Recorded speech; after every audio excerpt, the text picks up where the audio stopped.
This entire military is one cohesive, dedicated force. And the threats to our nations, they don't sleep. They're watching our every move. Iran, Russia, China, North Korea, ISIS, Al-Qaeda. They may be watching this right now. Our military should not be mistaken for a cable news gabfest show. We don't care what you look like. We don't care who you voted for, who you worship, what you worship, who you love. It doesn't matter if your dad left you millions when he died or if you knew who your father was. We have been honed into a machine of lethal moving parts that you would be wise to avoid if you know what's good for you. We will not be intimidated. We will not back down. We don't want war. But if you want war with the United States of America, there's one thing I can promise you, so help me God. Someone else will raise your sons and daughters.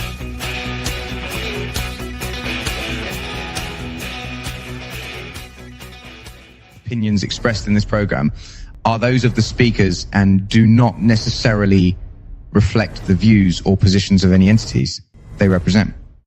Find us on the web at MBRadio.us.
All right, welcome to another episode of French Talk Edition on the Farron Dozier Show on MBRadio.us.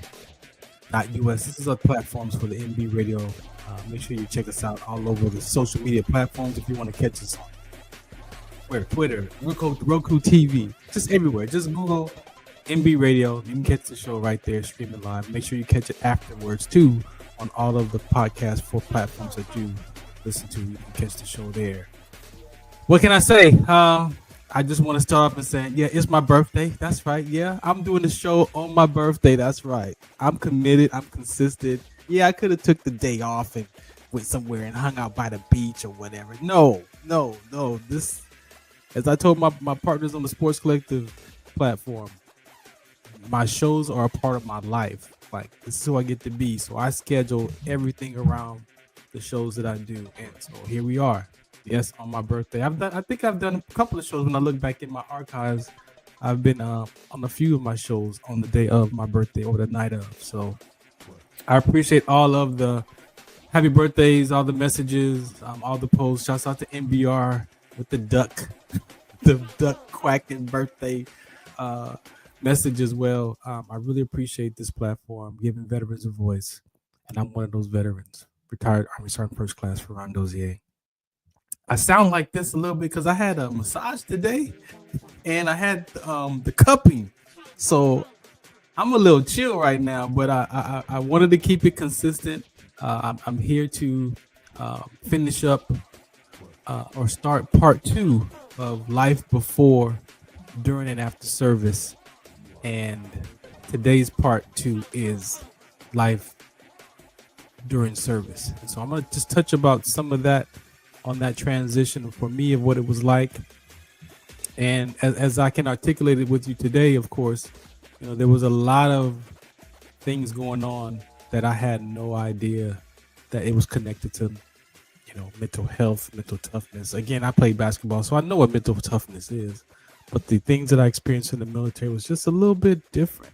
right? So I'm gonna paint the picture for you a little bit, and then we'll get into the second half of the show. I got Big Dre's in the building, and we've got a guest with him as well, and I might catch one of the Sports Collective teammates on here later on as well on the second half of the show. But again, thanks for listening in. This is the Farron Dozier Show on MB Radio, streaming live on Roku channels as well on the MB Radio platform.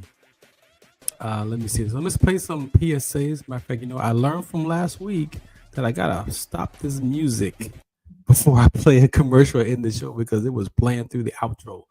So we're gonna play this public service announcement, and then we're gonna come back, and I'm just gonna jump right into these conversations about my trench talk experience.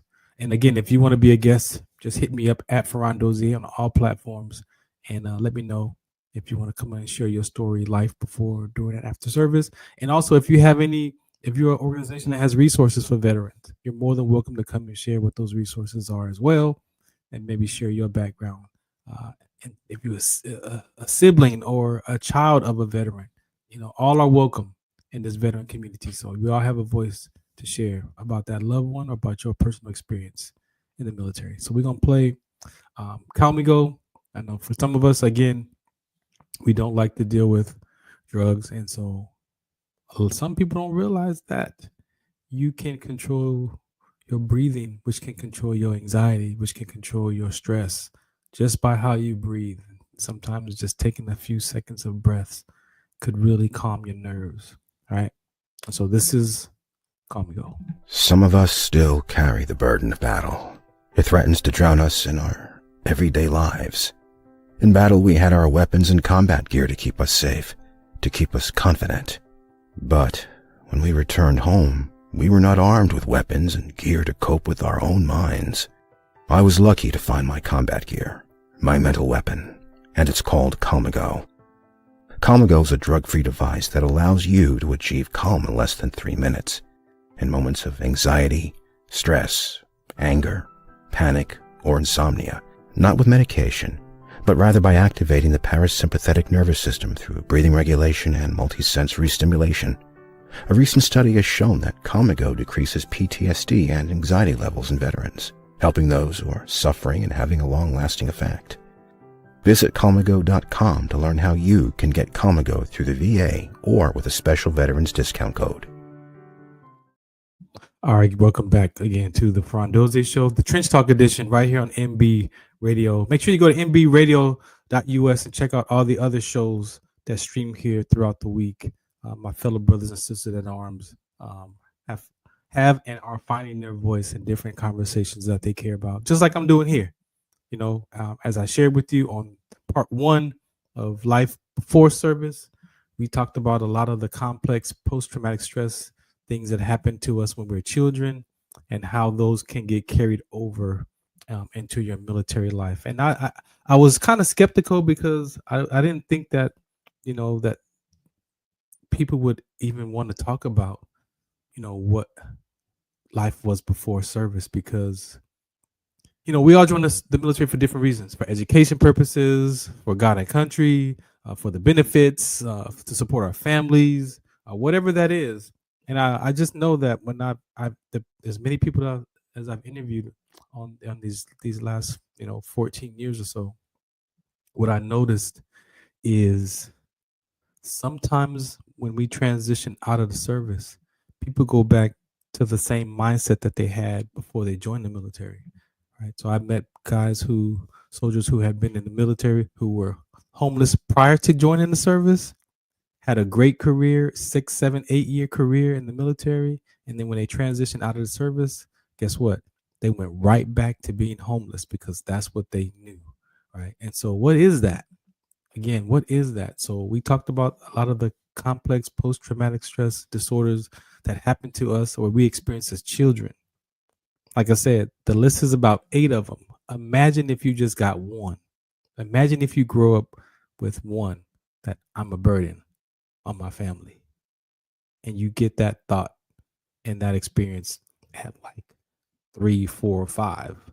And you've grown up wanting to have relationships and friendships and all these relationships, business and all just everything in your life, but you got that one little drop of I'm a burden.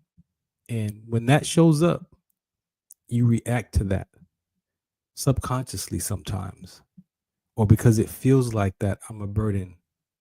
So what do? We sabotage the relationships.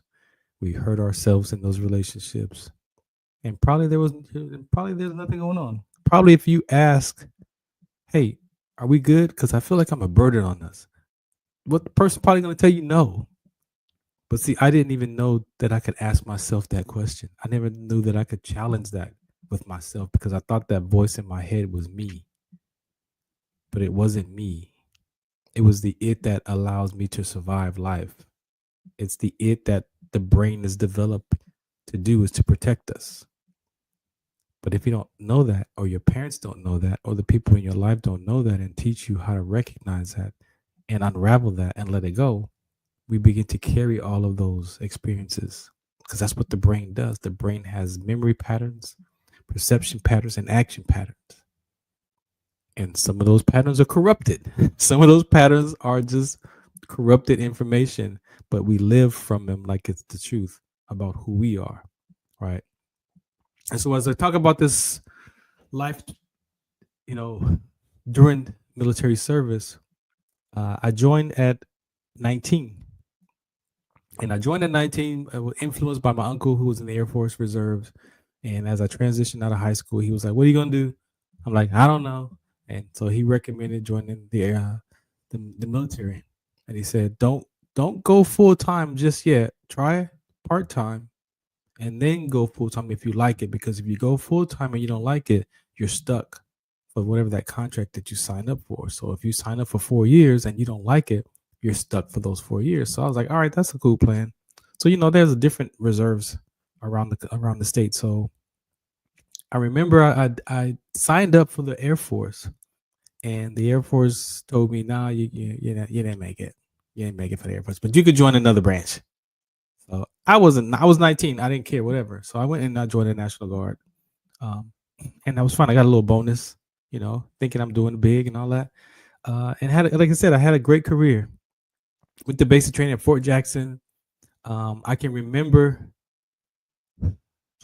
so when I packed to go to Fort Jackson, I bought a luggage that was probably about 5'5" and I stuffed all of my civilian clothes in. I stuck like I was going on vacation. Like I stuck this whole bag and drug it through the airport. And when we got to Fort Jackson Reception Center, they was like, yeah, so all y'all who got these big bags and all these bags over here with your personal clothes in them, they're gonna go over here in the storage. You won't be needing that. I was like, what? I bought all this clothes? Yeah, didn't even know that. I can tell you, I remember when I signed up, my uncle told me, you want to try to get in shape before you go, so that way when you do the exercise test, you can already kind of be in shape. So I remember going to the park and running around the track and just doing, trying to get my 2-mile run together, my agility up and stuff like that. So I remember doing all that kind of stuff. I did get married. I was dating my girlfriend at the time. We had been friends since about 13, and she went to my prom. She was a year or so older than me.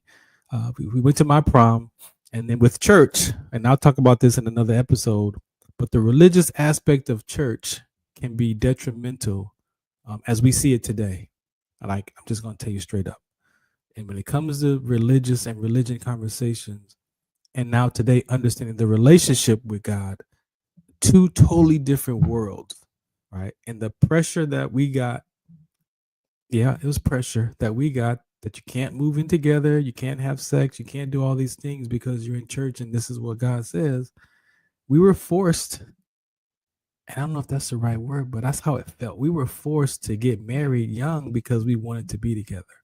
We had no children. It was just her and I, and we was going to get it on. So I got married 2 weeks before I left for basic training. Now I can tell you that my parents, my mom, my grandmother, they was like, son, Farron, don't get married. You don't have to get married. You don't have to do this right now. Just, you ain't got to do it. But sometimes we think that independence is freedom, and it's not, right? So I did that and joined the military. took off, and of course she sent me letters and things like that. All the stuff that a wife would do for their husband in the service. But I can remember being in the military and basic training, and a lot of the conversations that we're taught, right?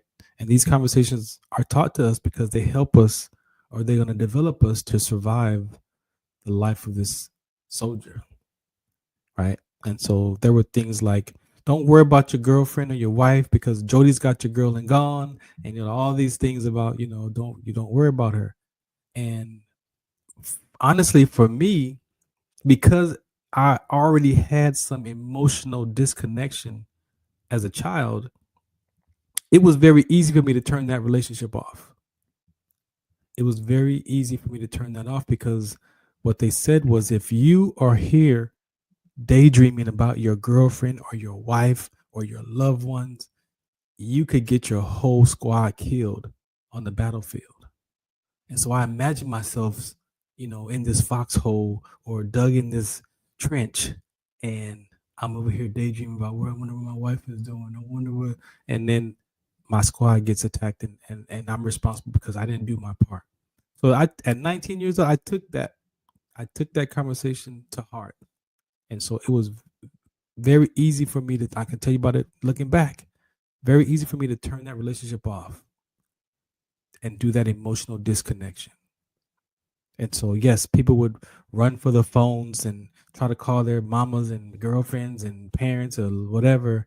And I really didn't care about phone calls. I would write letters, but a phone call, I didn't have to hear that voice because I was in this transition.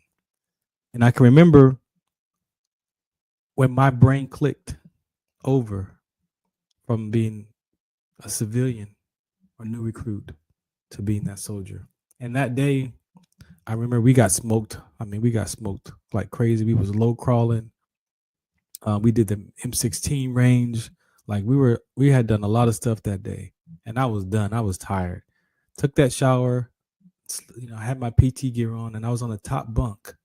And I remember just looking at the top of the ceiling as I was trying to go to sleep that night. And I asked myself a question. I said, what am I doing here? And I sat there, and there was this second, and all of a sudden my brain clicked. And from that moment on, it became a routine because I had taken to heart the things that I had learned up until that point, that this is what I need to do and be to survive this career and to survive life, right? And to be present, to take care of the people that are around me. So it's weird how you can turn off your emotions for the people outside of you, but then those 60-something soldiers that we had in our barracks that we were trained and developed to die for one another. And it's a different mindset. And so another topic that they would talk about was, at this point, civilians are they're not going to understand you. Civilians are not going to understand you. And so what that did was, it also put a little wedge between us or between me and how I thought about civilians from that point on as well, because they're not going to get me.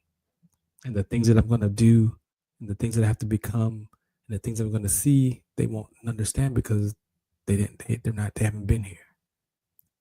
And I'll talk about that on the life after military service, because I found that not to be the truth, right?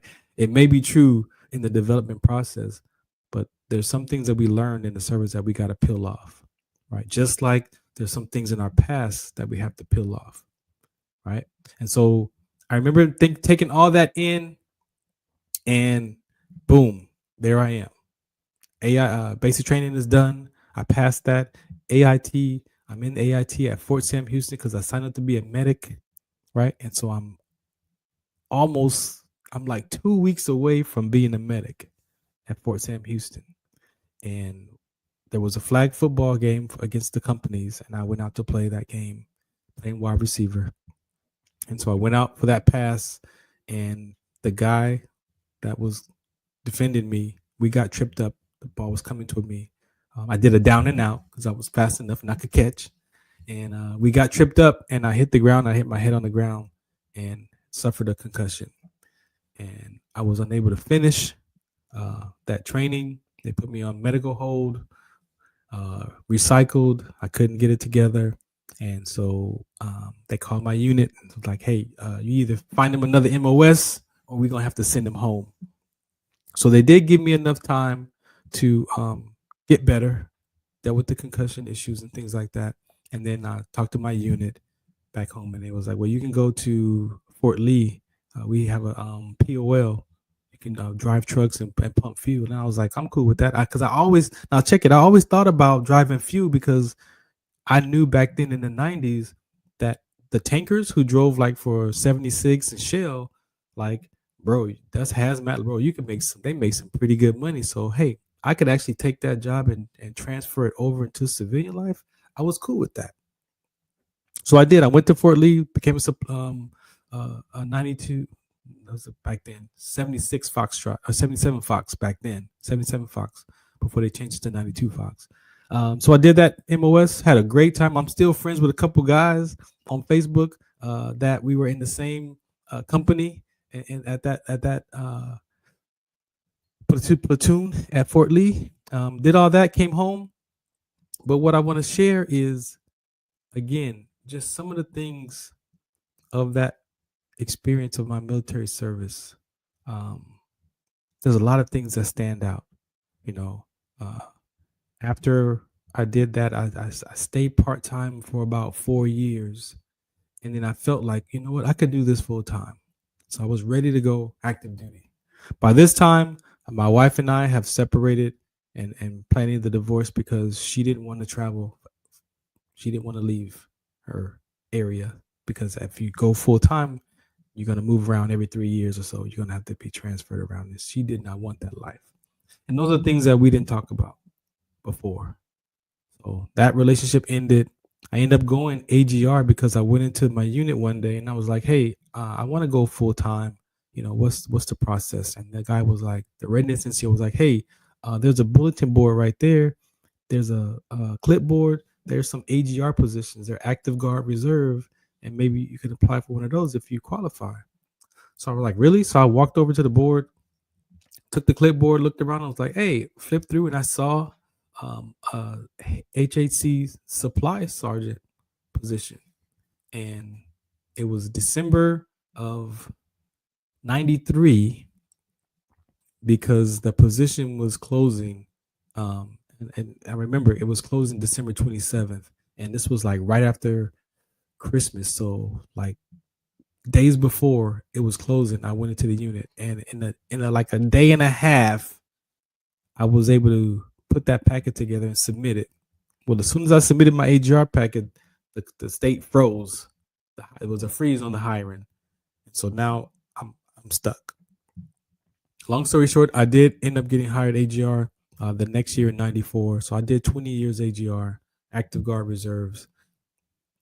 What I learned from that is, AGR program is like a secret. It's like a secret program. Like you got to know about the AGR program, and it's kind of hard to get in. But if you can get in there, the difference is that you're active duty for the state, you're federal, but you're active duty for the guard. And so you run the unit pretty much. And then we take care of all of the local, disaster things and like that. But the National Guard also started to get deployed after 9/11 happened. But what I learned the difference is between the AGR and my peers of the active component was the active component you have one MOS. If you're a supply, you just do supply. If you're a mechanic, you just do mechanic. Well, as the AGR personnel, you got to do about 10 jobs, man. And so the difference is I took on being a supply sergeant, but I was doing all kinds of supply work, from turning in equipment to picking up the food and like just everything. And I had to know everything, which was cool. And I still am friends with Sergeant First Class Landy, who was my S4. We're still communicate today. He was the one that selected me in that AGR program in 94. So that career, the difference is at night you get to go home. Again, as our peers, they're stationed on a base and they either live on that base or they live in that community. But it's just a little bit different. Great career. I was able to transfer out of state. I went to another state as an AGR, came back to California as an AGR, did a couple of different locations as an AGR. Great, great, great career. Never had any problems. I do remember one time I wanted to become a instructor at Camp Roberts, but that AGR program is a little tricky too sometimes, because if you do good work, they don't let you leave. If you mess up, they want to get you out of there. So because I did my job pretty well, I attempted to be released to go be an instructor up at Camp Roberts. They was like, nah, you're not getting out of here. End up having 3 MOSs. So I started out with the fuel handler, truck driver, and then I became the supply sergeant for sure. And then I became a track vehicle mechanic, because as I moved up the ranks in the HR program, the different positions, I was able to transfer to different units, and each position requires you to have that MOS. So I actually have 3 MOSs, and I use all of them up until E7 to get promoted. So I had, like I said, no problems. When I transferred out of state, I did a cooperative banners with the Michigan unit I was with, and we went overseas to Norway, spent time over there training. Great career. But what I can tell you I noticed was every time it got time to deploy or go overseas, I got changed. I got moved around. And today I equate that to my mom's prayers. You know, my mom prayed for my career, and the Lord kept me safe, if you could say it that way. Right. However, I did want to deploy. I volunteered to go, but I still couldn't get out of there. And I believe during the 9/11, when I came back, so when 9/11 happened, I was in Michigan, and we were mobilized to protect the borders for Canada and things like that. And I was a supply sergeant, so that was my job. I was with an infantry company, mechanized. All they like to do is just blow up stuff and go home. So can you imagine being the new supply sergeant, keeping track of a pin to a tank, and these guys want to just blow up stuff and go home, and I'm trying to keep track of tools and wrenches, because I'm not paying for none of this old military stuff. The life of supply sergeant, if you know, you know. Key control, like, the arms keys, like they was, let me roll the key to the Connex. No, you got to sign right here. I was told that I was arrogant. I was just confident in my job because I didn't want to be the one responsible for all that old Army equipment, and you got to take it out of my paycheck, right? But it was cool. Great career. Transferred back to California from Michigan. They got deployed. Like I said, after I left, they got deployed a couple of times. Come to California, and during the 9/11 in 03, the National Guard for the California National Guard started to get selected to be deployed, the National Guards. And so I was part of one of the first teams put together to take those units up to Camp Roberts and actually train them to get deployed. And I remember that so well, because when we first started with California, with the group that they put us, we had barely anything to train with. So I remember the mornings where we were doing the 5-second rush drills, that I used my gloves to simulate, gunfire, for them to learn how to practice and pick their locations, the next spots for them to move to shoot, communicate, and move on out. So that was, those are things that we did, and was in charge of the urine test and stuff like that. Like, it was great. It was great. I was gone. I was deployed. I was at TDY for months doing that. And then in 04, we got deployed to Camp Roberts.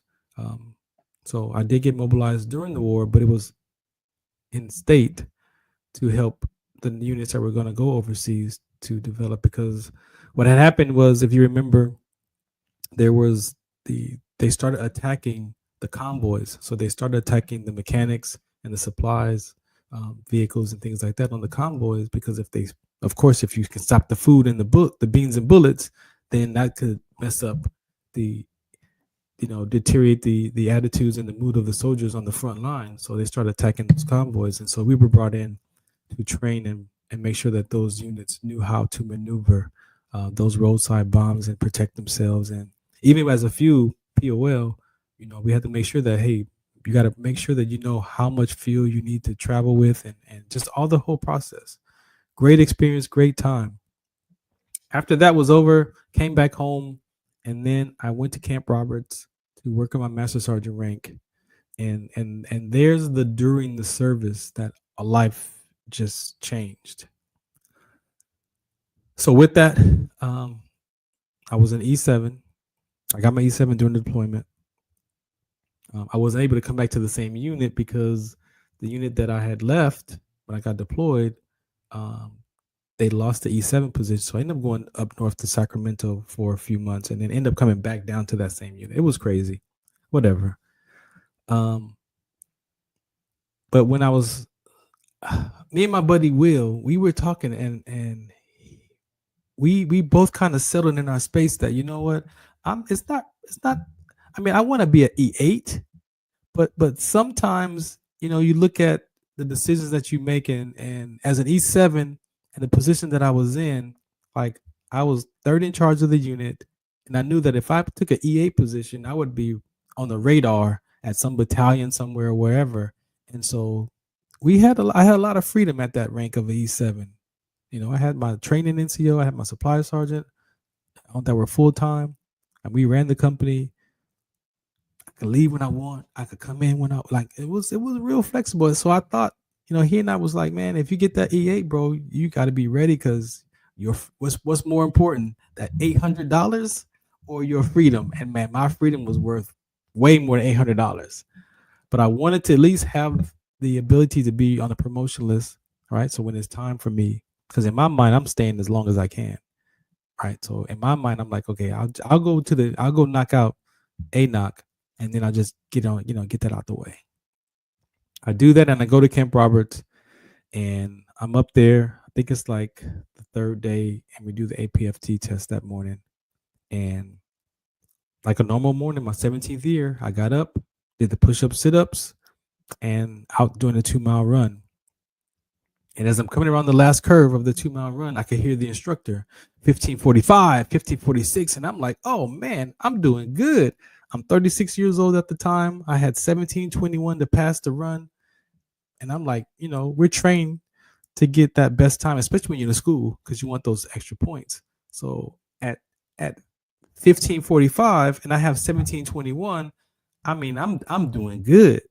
And I wasn't really even stressing. Like, I didn't feel like I was stressing. And so when I heard that time, my mind says, get your best time. Let's go.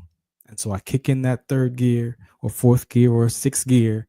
And I did feel like this electrical charge come over my body, like this vibration sensation, but I didn't think anything of it. So I crossed the finish line, 16 minutes, put my hands over my head to get air in my lungs, all the things I'm trained to do. And all of a sudden my peripheral got dark and I'm feeling kind of nauseated and kind of weird. And I kneel down and I closed my eyes because everything started spinning a million miles an hour. Closed my eyes real tight.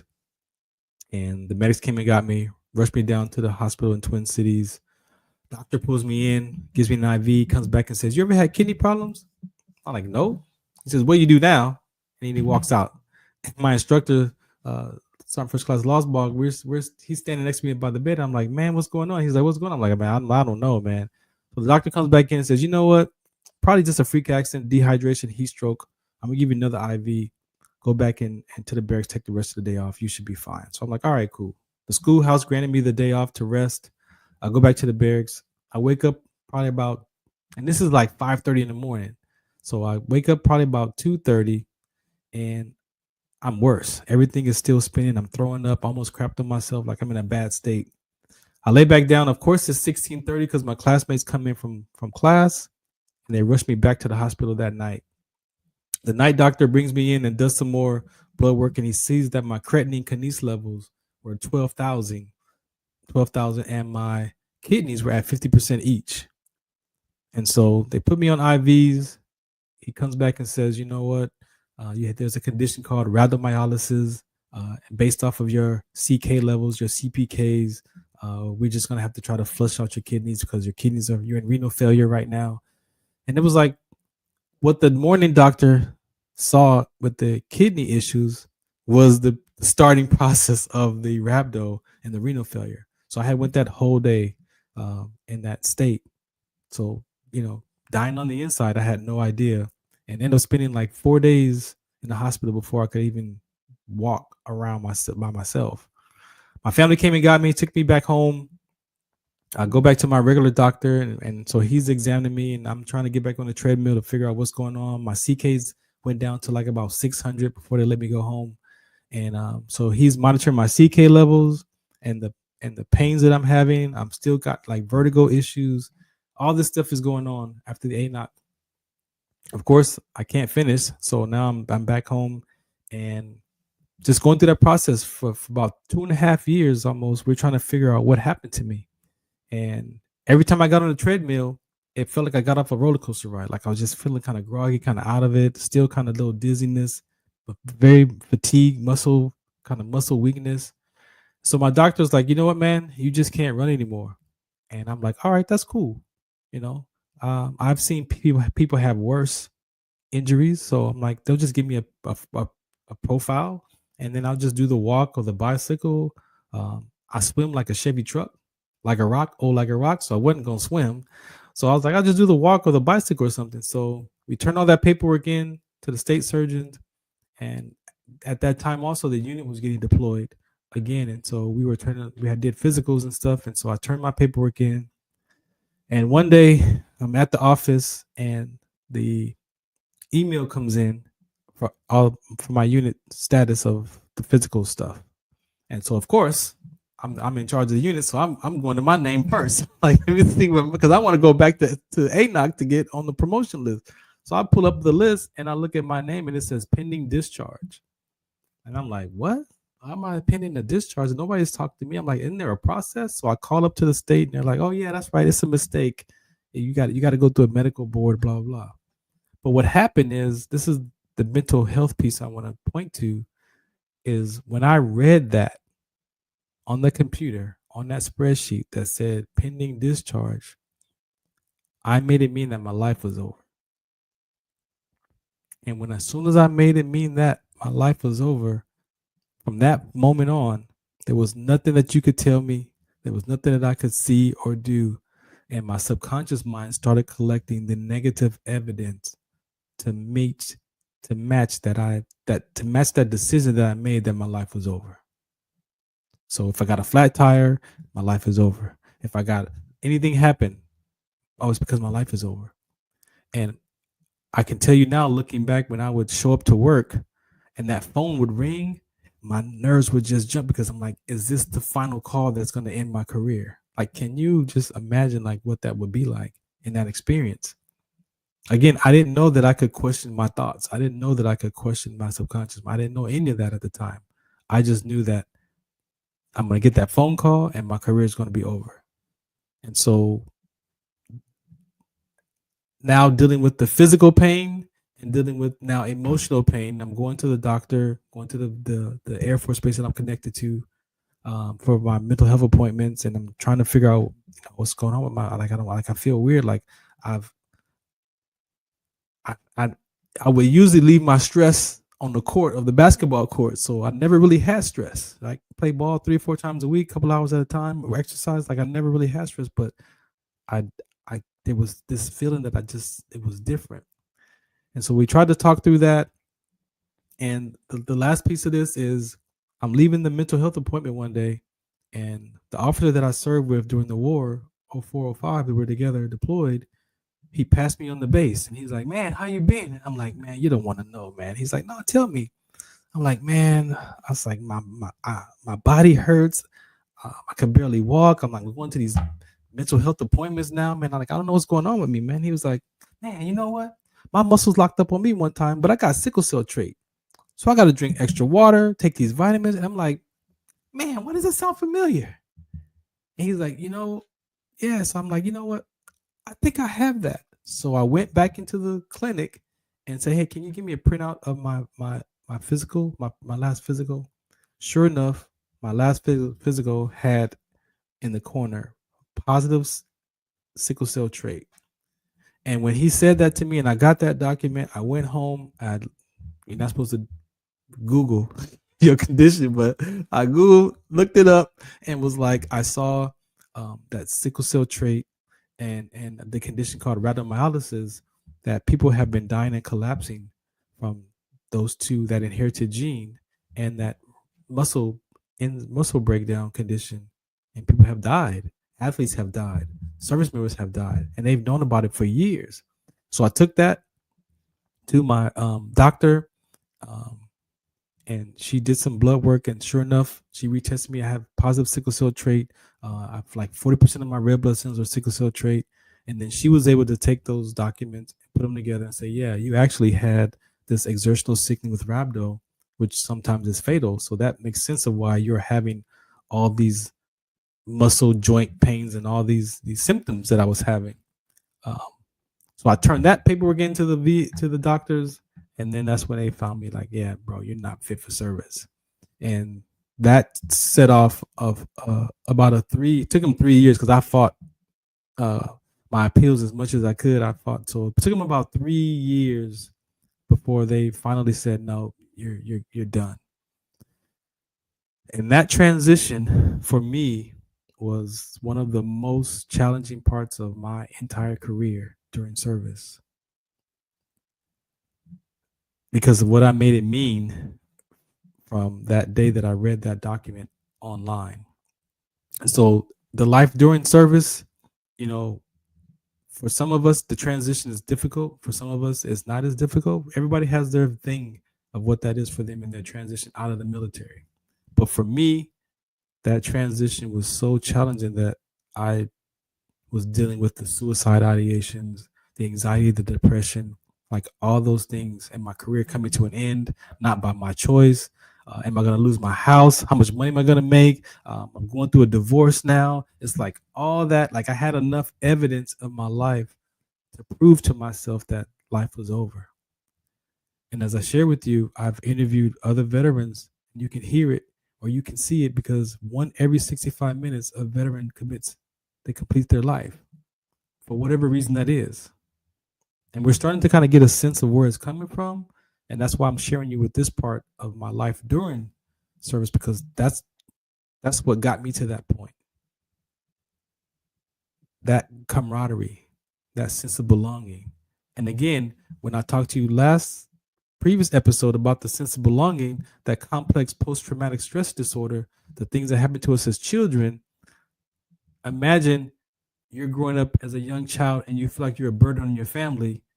That fractures your sense of belonging to your family, to your parents. Growing up thinking that I wish I wasn't born, what does that do to you? It disconnects you from your family. So a lot of decisions that happen to us as children, it fractures the connection back to those parents because of a disappointment, from an upset, from a shame, from an embarrassment. And it happens so early on in age that if you don't have this kind of knowledge and understanding, that you might just glaze over your child. Oh, what happened to Farron? Oh, he's shy. Well, Farron used to jump around the room and have fun all the time, but all of a sudden Farron is shy. What happened to Farron? What was the perception that could have caused Farron to change his behavior and not talk to you as much as he does now?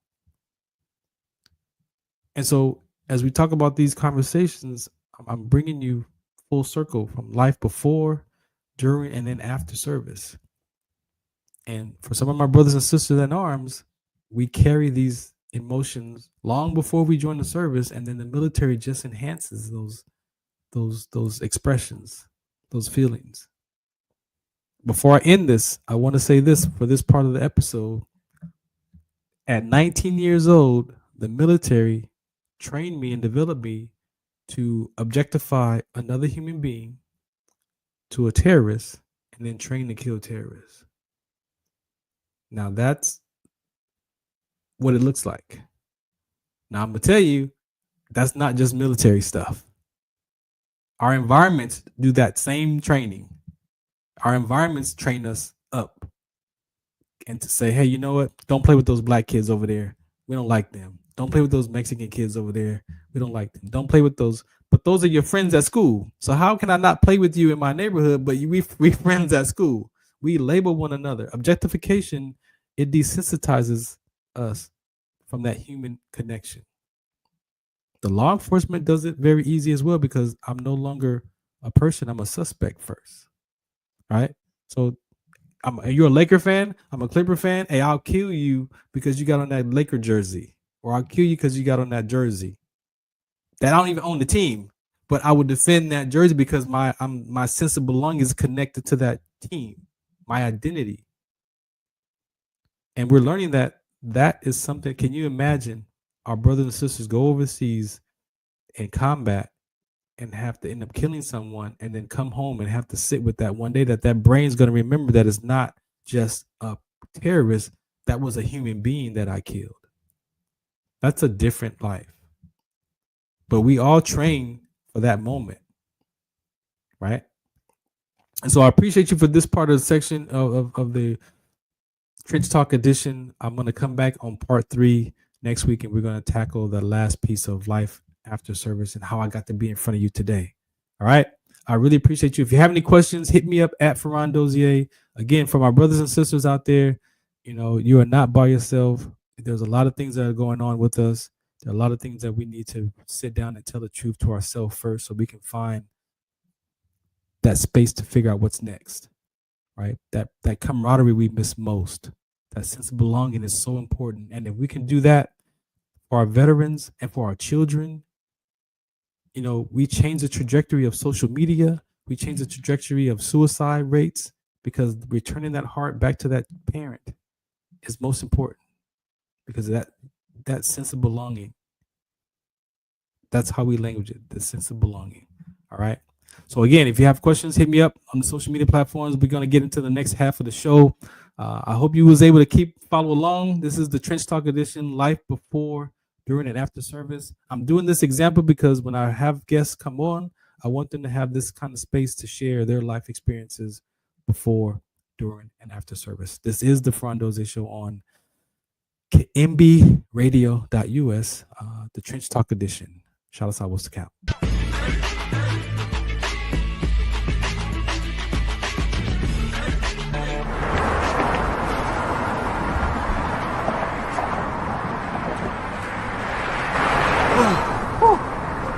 Hey, what's up, man? How you doing? I'm blessed, my brother. How you doing? I'm good, man. I'm good. Hey, did you see the game last night? Oh, that was a good game. But did you see the shot? I lost money from that shot. Oh, man, that shot was cold, I man. hated it, but it was good. Damn. What's in those jeans? You really want to know? I do. Exhaustion, muscle spasms, asthmatic issues, unexpected sickle cell trait crises. Damn. Are you serious? When I was young, I found out I had sickle cell trait. My mom's told me, but I ain't have no knowledge of it. But when I got older, I had a child, and the doctor told me my daughter has sickle cell trait. You know the facts that both parents have sickle cell trait? There's a 50% chance the child may have the trait, and 25% chance the child may have the disease. Hey, that's what's the count. Do you know that 2.5 million people in the United States have sickle cell trait, 300 million people globally? I didn't find out I had sickle cell trait until I was in the Army, 10 years. Next thing you know, I had a sickle cell trait exertion site. Sickle cell? I thought that was a black gene or something. Nah, man, the Latin community is number 2. 1 out of 36,000 babies are being born with sickle cell disease. You could be Caucasian, Mediterranean, European. You gotta know your bloodline, man. There is an inherited gene in our community that has been forgotten. The name is sickle cell trait. WDCONSCT, also known as What's the Count, is out to bring awareness, education, and prevention to people all over the globe. Want more information? Call us now at 323-215-5384 or visit www.wdconsct.org.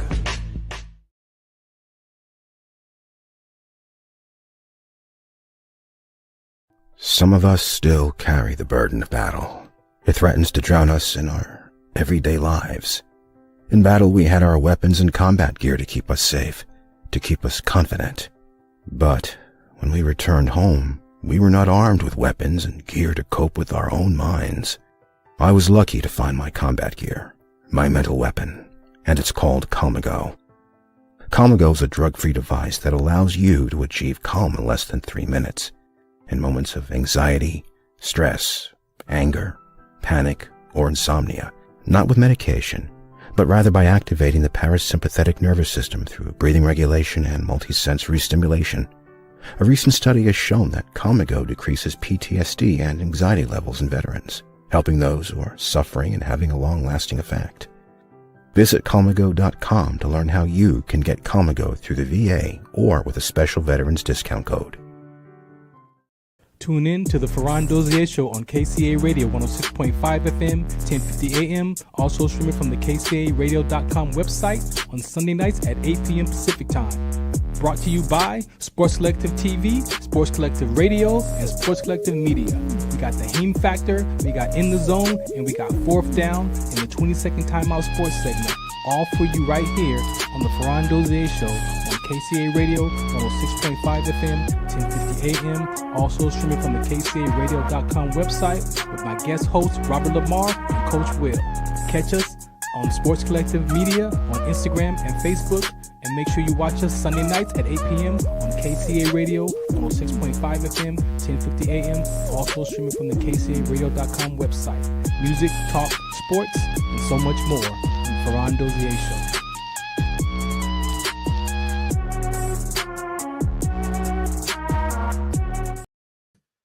That's right. We got a few different editions of the Farron Dozier Show. We got the Trench Talk edition. We got the Sports Collective TV Media with my crew over there.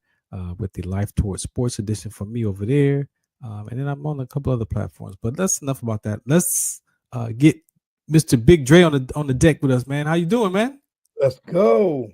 How you be? What's going on? What's going on, man? Happy birthday. I didn't forget about that birthday today. Oh, man. Thanks, man. Appreciate it. I didn't forget about it, man. I was happy birthday. Blessings to you, man. And how I feel to be like 25 times 25 plus 2 plus 3. You know, man, the biggest thing I wanted to do when I turned 55, man, was to officially eat off the back of the menu at the restaurant. That's my goal. I know you love it. All the good places. The lady's like, you know, it's the smaller portions, right? I'm like, I don't care. I just want to be able to just slap my ID down on you like a truck card. AARP. Military ID. I can eat off the back. All along, it's military ID and everything else. Eat off like you stole something. Man. So it's been a blessed week. God's been good. You know, a lot of things, filtered, but man, your story was phenomenal. And I feel that way to the transition. Like, the military it builds us up and then break you down to the point that you go from that innocent boy from Iowa on a farm to a trained killer. I'm like, wait, wasn't you milking cows when you was like 18? And now you cutting throats in the mud, for 3 or 4 days, waiting for the kill, or the tree about a half a mile or mile waiting for that shit, one shot, one kill. Yeah. A whole different ball game. I didn't, you know what? I didn't realize that I had given my life to death in the military until I got back into church and realized I gave my life to death. I gave my life to Christ. So it was like, oh, wait a minute. I'm gonna be a soldier now, but so I never thought about that. That never came across my mind that you're guaranteed to die in this field, no matter what. Every boot hit the ground, and then you make it. And it's like, now what? I made it. Oh, I made it through the career. Oh, now what, bro? It's wow. What's next for you? I know what's next, and I look like that. What's next? I did something that's so great, and I did something that's so wonderful. But what I've done to not exert what I'm trying to figure out. Why did I transition from 5, 10, 20 year, whole career doing it? I got buddies who came back at doing 20, 30 years and just act like they did what a laptop was, because don't forget, someone went in when you want to have MySpace. Right. But no, all the other stuff coming. You come out like, what's this TikTok and Facebook and what's this Instagram and what the hell, what's this Flickr? It's like transition, man. For some are prepared for it, and for some they're not, and so life is interesting, and we take it the way we push it, and that's what I tell everybody who out there in the world, people who out here listening to Radio Land, We are the ones and twos that's bringing it to you. Farron Dozier, this guy, ladies and gentlemen, brings it. He brings the heat. God gave him enough knowledge to store all the needs you need of you vets that you got there. You sleep in your cars. If you have a tuning on this show on, you have to tune in on your phone. The majority of Americans have phones now because of AKA Obama phone, they call it, whatever. Average person has the phone now, so they can't say they can't get the information they need. Yeah. If you don't want to get it, when I was doing the search and rescue for homeless veterans, man, again it goes back to our experience of the military, and some soldiers don't want nothing to do with the military. They don't want, I can get a house. I don't want the house from them. Like I don't want nothing. I don't want my benefits. Like I don't want nothing to do with them, man. Uncle 73 have never touched his benefits. Yeah. Ranger, first Ranger Division, he never touched it. And I take it around all the time. I said, "Oh, why you?" He having a problem with his eyes and trying to get his stuff done. He just, I said, "You get all that free stuff." He don't want it. Yeah. He said, "I have a great pension, 33 years of mail carrier, retired, pretty good." He said he don't want it. Yeah. So it makes you wonder, what's really going on in the world. So when you see people who the females have it the worst sometimes. Yes. Like my cousin, did 2 years in the Navy, and she said, because when I got out, I was like, land. She kissed the ground. Yeah. She has the worst 2 years of her life being on a boat with guys. It was crazy. Yeah. So I just said, for everybody. She said, I don't know what it is about it. And she was barely fighting getting there 20-30%. She's been out 4 years now. We have a little kid now, and she's been fighting for 30% for the last 4 years. Yeah. In Mississippi. So it's I don't know what it is about our government when it comes to our people, but we'll give everybody aid, all this aid for the military, but won't take care of our own people on the street. Yeah, it's only like 2% ever serve in the military. Less than 2% serve in the military.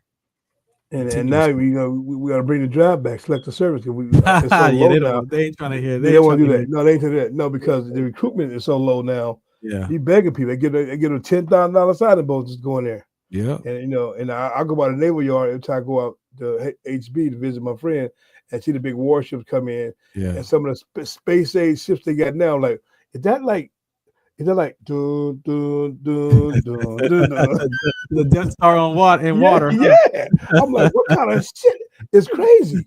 What in the hell is that? So it's like, and sometimes be there 2 or 3 days, either putting what, because the weapons, over there, Seal Beach. So you might put torpedoes on there, whatever, man. But who knows, man? What up, Jay?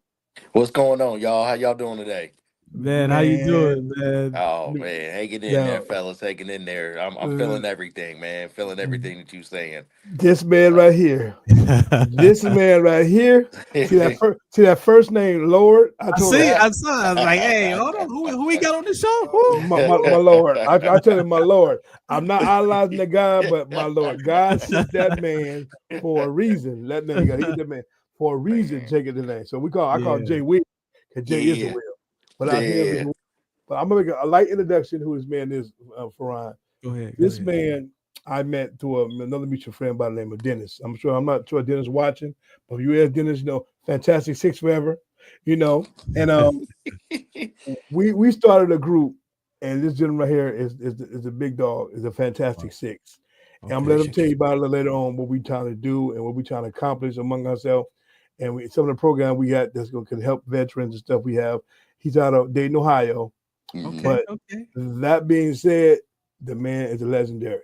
God-fearing man, family man. And I just, it's love for life, man. I love it about it. That's why I appreciate you, fam. You know it. So who is Jason first? Give us who Jason was growing up. Man, oh gosh, it's a story. Let me tell you that. No, just a basic, kid that, I wasn't the poorest, wasn't the richest, and play sports. That was kind of my ability to transcend from the hard knocks of poverty, essentially.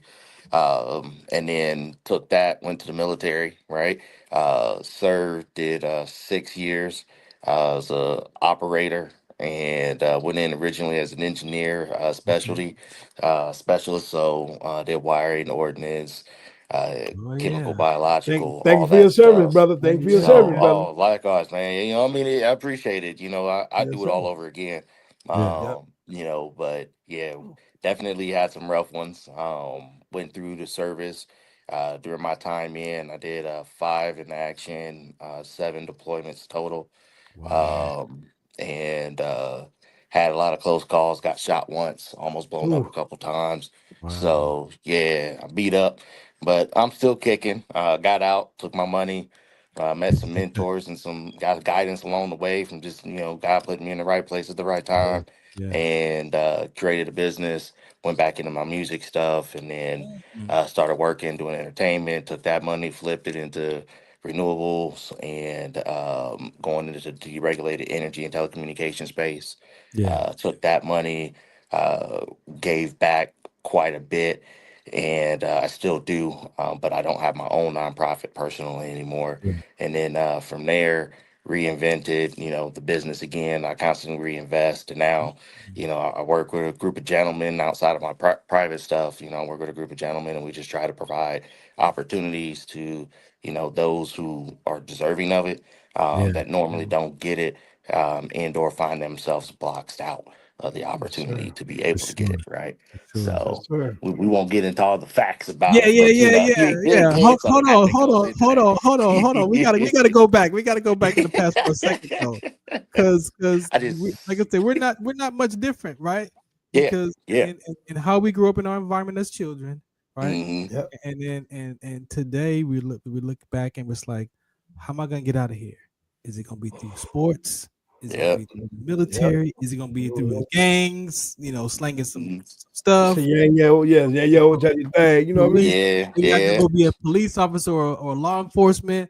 Like we all look for those kind of things to get. Or I got to go work at the McDonald's or the factory or whatever. Like that, but that transition and based on what you shared so far, that you found your identity in the sports. And then you found your identity in the military.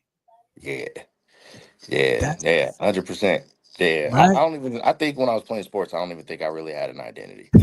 Because when you playing it as a black kid, I'm not gonna say I can speak from, right? But as a black kid, you playing it, you're in suburbanville after leaving, inner city, and you're getting offers, and the coach is trying to make sure you play, and they, all the things that come with that.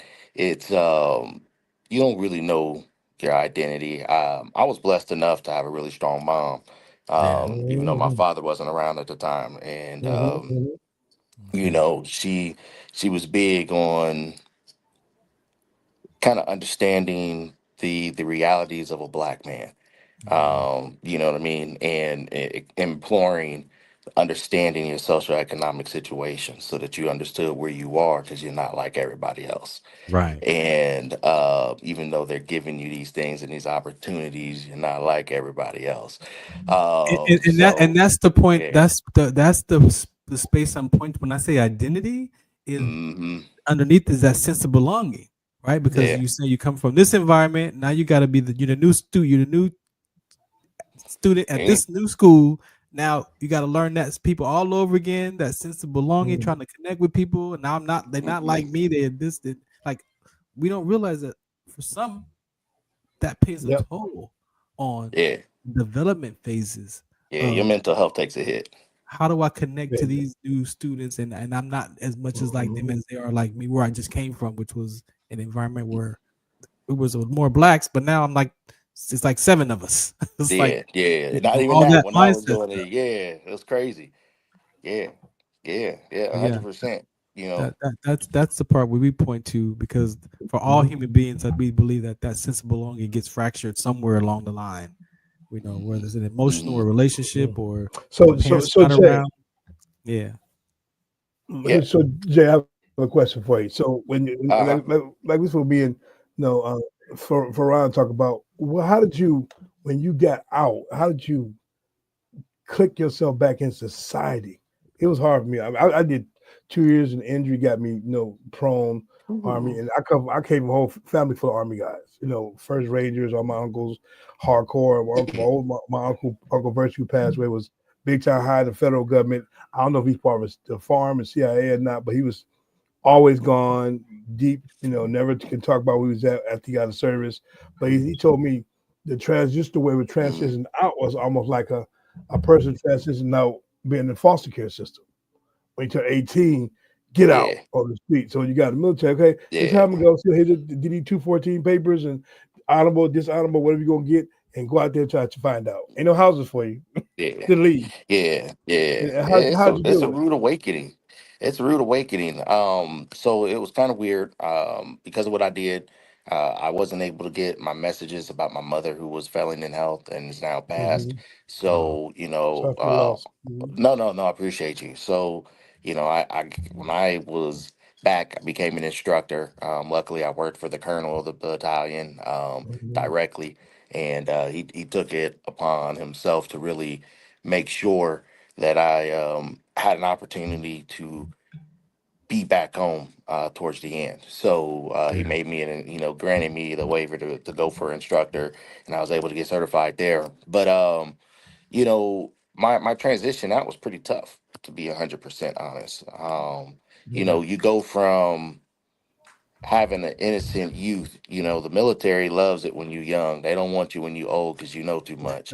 Yeah, exactly. But when you're young, you piss and vinegar and shit That's and what my fire girl and said. command. So, they Yep. love it. They could brainwash you real good. So, Said, boy, your mama's in boy. doing what I did, you know, it was a go. Um, you know, kind of situation 24/7, 365. Yeah. If I Mm-hmm. wasn't training, I was deployed. If I wasn't training or deployed, I must have been on leave. But if I wasn't on leave, which you never really get because of everything that was going on, like they literally would get to like time where they just be like, all right, like we can't send y'all home. We can't send you nowhere. So you're just gonna sit on this shit for 15 days. Yep. Oh, Just sitting okay, there. that's my vacation. And like literally, like, oh, you just floating. You're like, I don't even know where the hell we at really right now. Yeah. But See humpback whales. See humpback yeah, whales. yeah, But but like I got out, man, and it was weird. So I got out and I said, okay, I'm gonna go ahead and go home. I got out. They let me go for about 6 months, 8 months. And then I got recall notice. And then I got recall notice, and when I got recall notice, no one would hire me because when you fill out your form, you got to tell them you're on a yeah, notice. you got no doubt. So, Wow. so I couldn't get hired. I ended up working for $10 an hour with adult bills. Ran up all my credit, Wow. messed up all my credit. Oh yeah. Pretty much was, bouncing around, from friends to friends, was Yeah. completely destitute, essentially, just making enough to keep like bills, but not enough to actually live. And Mhm. then uh, that lasted for about a year. And then they were like, Mhm. okay, you good. We're going to take you off a hold now. So I ended up never actually going back in. And the reason they didn't send me back in was because of the type of work I did. They couldn't find all my paperwork. Mm. Mm. So I did that. Finally adjusted, got back, and I don't think I really was adjusted, man. I had so many different encounters. I almost shot one of my AEP guys because when I left, like AEP used to have to be in a uniform when they show up at your house. Yep. The Oh power yeah. guy and all that. Yep. For the gas folks. And maybe I'm dating myself here, but this is before you had the digital ones where they could just drive by and get your reading, right? Yeah. Yeah. So Exactly. and they would knock on your door and let you know they was coming Yeah. in. They You cover. Yeah. I know, do all that. Mm-hmm. Wow. Man, I remember jumping out of bed one day in my tighty whities. Yeah, y'all know what I'm talking about. Oh yeah. Oh And yeah. I'm Sure. clearing corners going through my house because I thought I Sure. heard something in the back. And I had the gun at gunpoint, or the guy at gunpoint, man, squeezing slack out the trigger. And, just luckily I had enough training and enough experiences that I didn't just go full bore, Full and bore. Yeah. start Oh yeah. unloading on him. But Wow. he had the little meter in his hand. I'm like, drop it, drop it. Drop And it. neighbors is out in the street. They like, what in the hell? I had a full blown, That tiny white dog. PTSD, double Everything. DDY moment, man. Oh It my was God. crazy. Oh yeah. It was Oh yeah. crazy. Yeah, Oh man. It yeah. was nuts. I've been So, there, man. I've been there. I mean, that's just one of them. But yeah. I didn't Right. adjust, man, for about 5 years. And I still Mm. don't know. I left this out because I was a trooper for about 6 after I Mm-hmm. got out. Because Oh yeah. nobody. What I found, which is really irritating, is you go in the military, Yep. especially when you do a specialty type of job and you get Yep. clearances and do a Yep. lot. When you get out, no one wants you because of you. They Yeah. want Yep. you because of your skill set. Yeah. That's all it So is. yeah, it's all it was. So I went into the patrol, and the only people who were really willing to hire me were people at that time, were people who wanted me just to kill people. Right. Just to be honest, right? I mean, you're a cop. Yeah. You're supposed to be there for the people. Blah blah blah blah blah. But at the end of the day, you're carrying a gun for a reason. Yeah. For a reason. You know Yep. what I mean? And if you were truly a public servant and officiant, then you wouldn't need to have a gun. Politicians don't carry a gun, Right. Exactly. right? Yeah. State troopers Now are I a big get war. why we carry them, but like they don't carry a gun. So, Yeah, that's right. but that goes This way is all back in into the Ohio, old right? days of why police were made. Police, Right. specifically state police, were made to militia and round up escape, Yeah. Negroes from the farm, right? Yeah. Escape Yeah. Oh yeah. slaves. Man. Yeah. They became sheriffs, right? Became troopers and all that. Hey, Hey, Jason. Jason, yeah. we're gonna take a break and your signal's going in and out a little bit. We're gonna take a break and let you get your signal working again. This is the Farron Dozier Show, Trench Yes. Talk edition. Big Dre, All in boy, house. Jason Williams is on the deck. We're gonna let him get his signal together. We're gonna play some more PSAs and come right back. Again, this is the Farron Dozier Show, Trench Talk edition. MBRadio.us. Make sure you go check out the platform. Donate to us because there's a lot of veterans who are trying to get some equipment, who are creating their own. I mean, they're coming here with their brand new idea of a podcast. I've been at this for 14 years and I'm still humble because I don't have it all figured out. Right. And so if you can remove your ego as a talk show host, you can have some longevity. But a lot of people get the ego caught up in here and it's got to, be perfect and look a certain way. Nah, it's not that kind of life. So make sure if you want to be a part of this or contribute to MBRadio.us, just go there and check them out. You can donate equipment, some funds. Again, it will help a veteran find their voice, possibly their what's next. All right, check this out. Zetovia salve, made from natural and organic ingredients, good for inflammation, poor circulation, hemorrhoids, yeast infection, lip sores, dry coughs, eye pain, minor cuts and bruises, and ready to purchase at botanicaherbalco.com.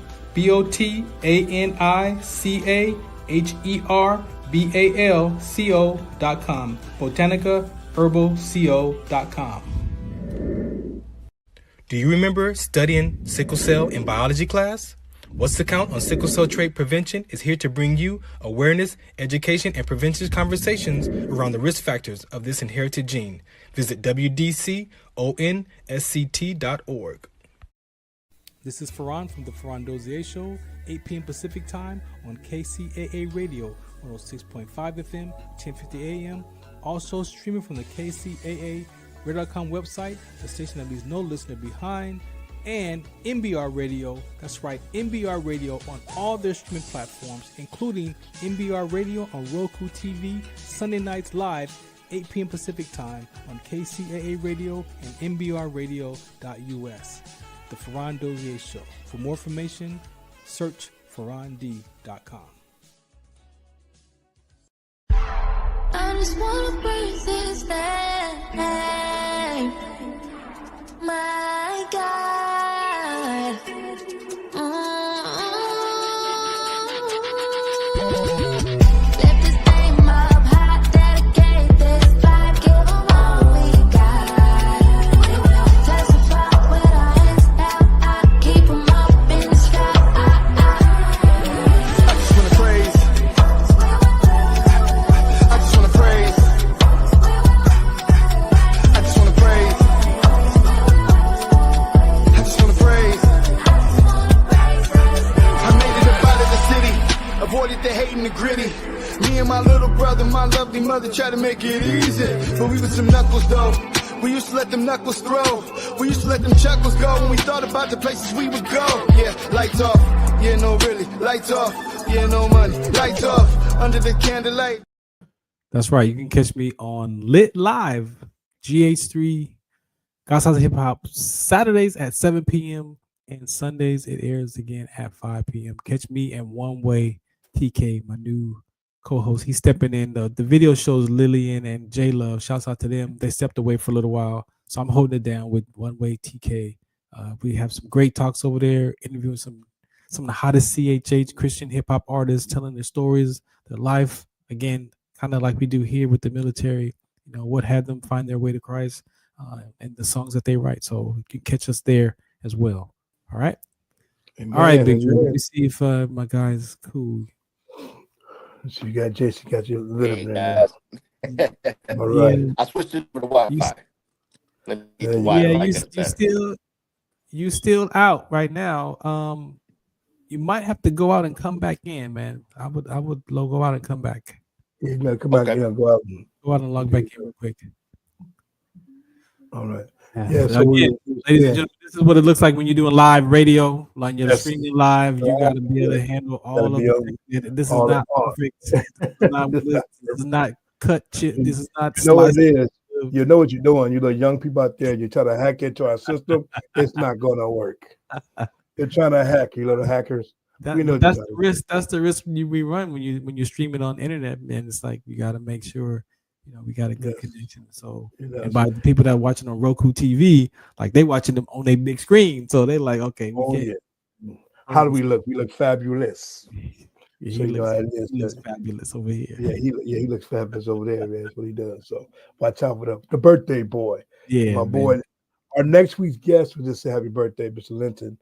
I was texting him. I said, yeah, we definitely trying to catch him for next week. Yeah. But he may be, in a couple of weeks because he's a very important man. I might have in the next couple of weeks, he's saying now, but he have a lot of things going on now for the next week. But he got, man, what we trying to do initiative he got, it's gonna be lovely to hear what he got to tell you about what's going on in the world. And Jay Williams, great, my Lord. I tell you, the man. So tell us. Mess with me. Yeah, Tell us. Lord. How you name Lord? How do I don't even want to say how do I get one of those, but how you getting the Lord in front of them, man? You just can't put that. Yeah. You just can't put that out there on your own. I'm sure you just can't do that on your own. What's up? Crazy story. I donated some land. I purchased some land and donated over in the Kings and Queens Trust. And to protect it as forestry reserve. So thank you. So yeah, that was how I ended up with it. I'm nobody special. Yeah, you are. Yeah, you are, my Lord. We need to go to medieval times. We need to go to medieval times and have some medieval times. My This is Lord. the Lord right here, ladies and gentlemen. But tell one thing I want to hear about the story before we go commercial break. We're rudely interrupted by the devil try to knock us loose. Yeah. You tell us things you're going through. But tell us now about what are you trying to do now in the beautiful state of Ohio, and a little bit about how'd you come across the in-flight situation you're in now, and what is it doing to the community over there? Yeah, no, man. Appreciate you giving me the floor for that. So a lot of what I focus on now is just, like I said, just meeting up with the right-minded, equally yoked folks through business and personal, and then helping other individuals live their dream. At this point, I'm retired now. I had to build all that up. But one of the biggest things that I focus on is that, and that's what attracted me to the in-flight, with the Flight Academy. And essentially, I knew the owner actually through social network. Him and my cousin played professional ball together, but we didn't know that at the time. I ended up meeting him through his DJ, which is a gentleman that I mentor. And as we started kind of meeting and greeting and learning each other, that's how we ended up finding out about each other. And then from there, we just started rocking.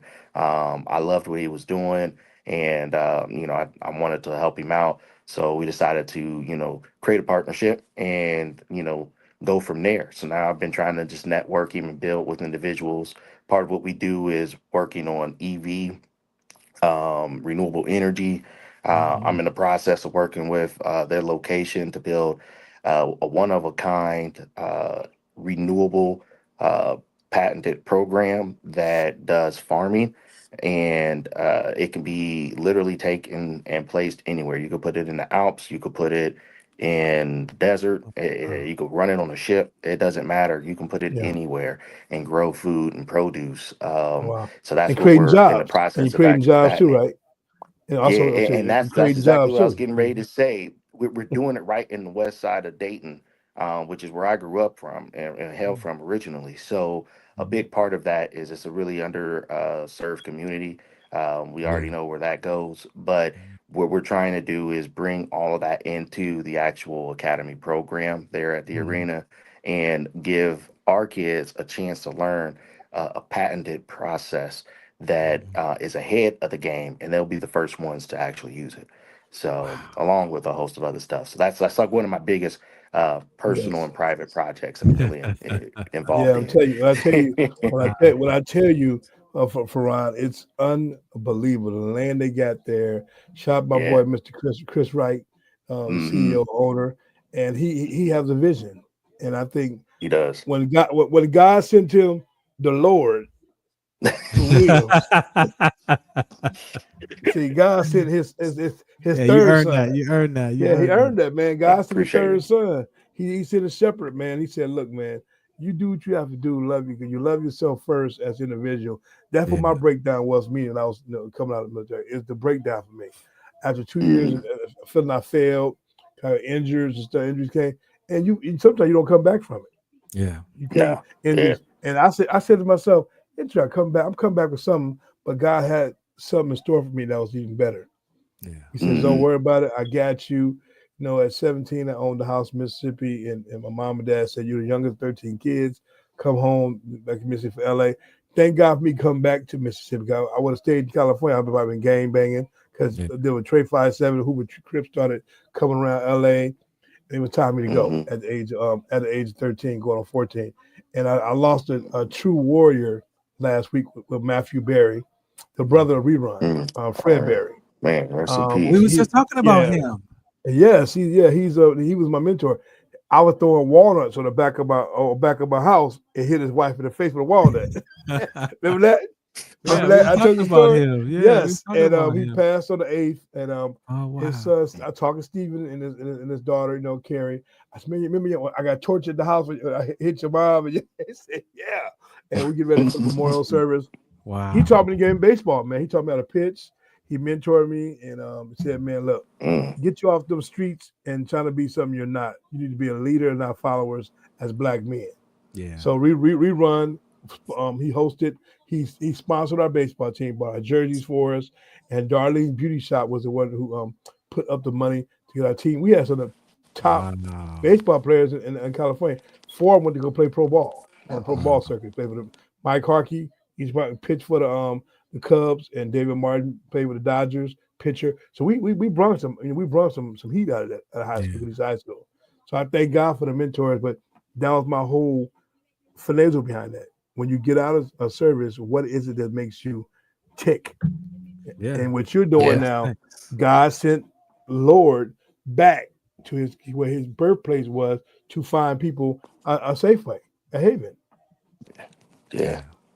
Yeah. It took me a long time to understand that. Um, to be honest, yeah, I don't think I really appreciated it until maybe 10 years ago. And I've been doing business for about 23 years, but you do it, and then there's a point where you feel like you did it, right? Like, I made it. I Mhm. did it myself, right? And you lose focus, and then Yeah. you have to be recentered. So I went through a Mm-hmm. process of being recentered, you Mm. know, Mm-hmm. uh, Got your chi back. multiple times. Yeah, Got your yeah, yeah, real, man. You get the see military, how to do. especially doing what you Yeah. do. Yeah, Yeah. and like, man, to come back and then come back and make less than what you made. Yeah. Um, We gotta get him to Uh-huh. get his. We gotta You get see him what to I'm get saying? his signal Because back. the final question you're gonna ask him is how in flight See. connects with what you do. Yeah. His Farron, signal. you got to tell him what you own because in flight Yeah. is basketball arena. It's a ball arena, and you got them. You got your teams, and you got them a 3 for the launch next year. So you might want to, No, I just want to say, thank you for coming on and sharing, your experiences and who you are as a person, Lord Jason Williams, man, because for Appreciate y'all. I use the context identity because for men, we already grew up in that situation, trying to find out who am I, what you gonna be when you want to grow up. Like people ask us that stuff at young ages, and Yeah. sometimes we just give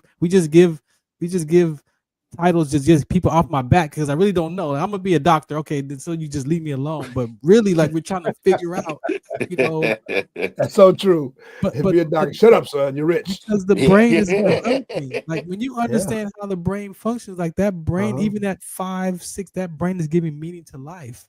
And right. And if we don't feed that information as much truth as possible to that child, that when they grow up and think about, oh, what did Lord Jason Williams tell me? Oh, he told me I could do this and this versus, you can't do that. Got it. Like Exactly. when your own mind tells you that you can't do that, like when you're Right. avoiding being disappointed from something that you saw or whatever, or ashamed, like it's for some, not all, but it's challenging Mhm. to push past through those childhood decisions that we make so early on, trying to figure out. I didn't know what it was to be an adult. Yeah. Like at Yeah. at, at 8, I had no sense of time at 8, but the Right. brain is giving meaning to life, and I want people to understand that it starts early. And now you get to be a teenager in your adult years, and if you don't have that, then who am I? Right. And everybody's trying to answer that question. Right. Yeah. And Real and, deal. and you find that really predominant in the black community, in the males, because a lot Mm, of us go to the military with the expectation and the hope that maybe there's something better, mhm. um, to resolve an issue or to have an opportunity, right? And then once that time is over, you're thrown out, and discarded like used trash, if you Right. will. I hate to say it that way, but I mean it really is That's how it because feels. No, that's how it yeah, feels. yeah, that's how That's it how it feels. feels. You get I out, feel. and then once you get out, it's like they give you a week program, right, to process, and Yeah. that's supposed to teach you everything you're supposed to know. You know what I'm saying? That teaches you everything you're supposed to know, so you're gonna be No. ready when you leave the military. Now, mind you, we've been giving you a place to eat, Mm-hmm. place to sleep, and yeah, you might only been Yeah. Clothes. making, Clothes. 1,100, right? You might only been making 1,100, 1,200, 1,300 a month, whatever it is. Yeah. But Yeah. Thought you was a but big, we big man on already were campus. paying for all that stuff. So what you don't Yeah. realize is you're really making about 60, $80,000 a year, Yeah. right? Exactly. But they're not Exactly. giving you that Mm-hmm. check. They're breaking you off in stipends, Right. and Yeah. then Yeah. it's like you Exactly. come home and you can't find a job. No one really wants to work with you because you're tainted. Yeah. Yep. You might God snap forbid you go through a PTSD. hold. Yeah, you on some kind of hold. So then you can't do nothing there. Then it's like by the time they go, oh, well, go back to school. But then you're back in school with a bunch of 18-year-olds. Here Right. you are, man. I done deployed all around the 39, world. I speak different 39. languages. Yeah, you know what I Right. mean? And, you looking at them like, what the hell? I Yeah. And know. you're trying to learn stuff, remember stuff that you learned back in high school. Yeah. So you for most military folks, you're gonna struggle because it's a Yeah. rude adjustment. Yeah. All while Mm-hmm. you're still trying to learn how to come back into the community after you Yeah. just got reprogrammed for the Yeah. last Yeah. 4, 8, 10 years, right? 10 years. Yeah. Excuse me. And then it's like, oh, well, we don't know why you can't adjust. We don't know why you got anger management issues, and Man. and all this and da da da da da. All We of don't that. understand you. Yeah. Like, Yeah. you All Do of you know, know how to that. walk? yeah, Can you walk yeah. right? Can you walk? Yeah. You know how to walk Right, again? That's what it is. and Mhm. and everybody expects you to be perfect when you come back, but you can't go do some of the Yeah. things that you do. You can't do those things that you have to do, and Yeah. come back the Mhm. same way. You leave a little piece with you, Yeah. Got and I used to tell my guys that in the service as an instructor. You're you. gonna Mhm. come here, and today you might be this person. But by the Yeah. time you Mm. finish this You gonna be commitment that of person. tour, yeah, you're gonna be a whole nother person. The person. And Yeah. You like say, it's seriously, like when I went to the patrol, they wouldn't let me do death notifications because they said wow. I didn't have enough empathy. And I Wow. never thought about it. I So was you just put a like, price. You put a I was price like, on. we're You not put a gonna do price on empathy. yeah, right. I'm like, You gotta well, be. because Excuse me, like I man. think my very first death notification, I was like, I just kind of walked in the room and I had my pamphlet in my hand, and I'm like, well, sir, I hate to inform you. And, I did it just how they said, like, hate to Yeah. inform you, but your wife passed away in the car crash, and we Yeah. weren't able to save her, but we were able to Wow. save your daughter. Yeah. And Wow. it looks like you'll be going home today. This is my information. And they're like, the Yeah. hell? And I'm like, well, like, what's the problem? I'm like, I covered everything on the Yeah. pamphlet. And they was like, Yeah. nah, bro, like, nah, What you like, you what you, can't, what you you supposed to just do? came in here and just stripped the band-aid off. Like, what's wrong with you? And I was like, I Okay, mean, how else do you but tell see, somebody that? but Right, Jay, right. There's no You yeah, know? easy Jay, way. Jay, what were you supposed to do? Well, excuse me, sir. At my third cup of coffee, we figured Right, out your wife had died, and man, I'm right. I'm like, right, so sorry. I mean, what you gonna right. say? Man, they wanted, I I, guess they was even wanting the me to go in there military, and make a soap opera scene out of it or something. yeah, And I wasn't even the feeling that. I was military. like, man, It's the I exactly. I'm military like, too. look, it When is they what it come to, is, yeah, and yeah. I got the war paperwork I office. got to get back and do. So let me go ahead and tell you what I need to tell you, give you my information, and Wow. Hey, they was like, that's nah, good, man, you man. can't do that. And then they was like, oh, you be too quick to put hands on somebody. I'm like, well, I only put hands on somebody that requires me to put hands on them. Like I don't Yeah, go out looking for a fight. I But know. I'm not Yeah, gonna, yeah. if I'm like turn around and put your hands behind your back and you like staring me up Okay. and down, and Right. what you telling me is What you I'm supposed to squaring do? me off. Yeah, Yeah, you Yeah. exactly. squaring me up. Yeah, So it's yeah. just I, little stuff. I didn't realize that though. I think a big thing that we don't realize when we get out the service, man, is how Mm. broken we really are. It took yes. me, it That's took me that's really going through a really hard change in life, and I was doing my stuff at the VA, and they're like, "Yeah, you going to anger management." And bro, I didn't even know you could fail anger management, man. I felt that shit like 5 times, bro. I was like, I'm like, You better tell your kids, oh daddy got F man, in anger management. What? Now you bro, feel anger bro. management. Yeah, you have to So tell your that's why, kids like, that. hey man, I did. I mean, my kids know. I I said, tell my kids all dad the felt time. I'm anger like, I'm an management. open book. I'm an yeah. open book because I want my kids to understand. I'm not perfect. Yeah. What it There you is to go. be But I human, also, this is what it yeah, is. yeah, exactly. I want them to Yeah, understand I'm not perfect. I'm human, but I love you. You know what I Yeah. mean? yeah, And even though I may come off harsh and stern, I come off harsh and stern because I don't want you to have to go through the experience that I went through. Yeah. You know what I there you mean? go, So man. like, I don't, I make them manage, like budget a little bit of money. Like I give them a little Oh, stipend, and I'm like, Yeah. there oh, you well, you ain't go. got the money, then you owe interest. And they're like, interest? I'm like, yeah, What like interest? what's your interest? Like, My granddaughter 9 years old. yeah, Same thing. hey What? man, Grandpa hey gave me bro. ten I'm dollars, like, but they Hey, be that's like, cool daddy, you though. They got money. prepared. yeah, Yeah, Yeah. I'm like, Yeah. they I like, daddy, got you got money. money. I'm like, no, I mm, got money. You don't have I money. got So you ain't there's money. a got no money. difference, you know. Like Bill Cosby say. Remember Bill Cosby gave Right. Theo his first lesson about a girlfriend. He said, "Well, I got $200 left. You have a girlfriend." He took all the $200. There you go. Thank you That's very right. much. That's right. And That now was you really it. living life. Now you how it is. So, You but know man, what? we Yeah. thank you, man. We Yeah, thank you. I want to point this out. Maybe you can speak to this before we get out of here. Yeah. You know, the transition that you're in today, right? And Hmm. as we're all looking for that what's next, I caught myself most recently like my brain was so wired to keep doing stuff. Like I got to keep Hmm. myself busy, and I'm a very responsible guy, but some stuff I wasn't committed to Right. doing, but I was responsible, and that takes on Hmm. the toll of how you experience life. But now, I'm in a better, even a better space than I was before, Mm. and I have visions for these conversations. Like he's talking about the basketball team, only 3 ABA teams now, because I got a vision for those basketball teams. I got a vision for my sickle cell trait awareness. Yeah. But some people are still trying to find what that success is. And one of my players asked me, I said we went back and forth on the Instagram message about what success is. And I'm like, Hmm. bro, every person has to define that for themselves. They I do. can't tell you what success is. I can tell you that it's not a destination. So it's not like you're trying to get to success. But with what you're teaching from education to the wealth, to all that, but when people talk about success, because they're chasing something still. Maybe they Yeah. don't say it out loud, but we're chasing something. Some people want fame, some people just want the Hmm. house, some people want the money. Like, Hmm. what is success when you try to break that down and what you're up to, and people come to you with that? Like, how would you say that for yourself? Yeah. Yeah. I think, like you said, success is always definitional to the person, right? But for me, the way I kind of break success down is if you look yourself in the mirror and you feel you're leaving a footprint that's bigger than you, you're successful in whatever it is you've done. You know, that goes from just handing out, you know, my nonprofit, we used to feed and give clothes. We do it in other ways now, and I just donate direct. But, you know, the hugs and the smiles and the kisses you get from people, um, you know, that for me was a defining moment. When I was doing that, I was using my state trooper money. You know, I literally would take like multiple paychecks and just go out and buy all the stuff.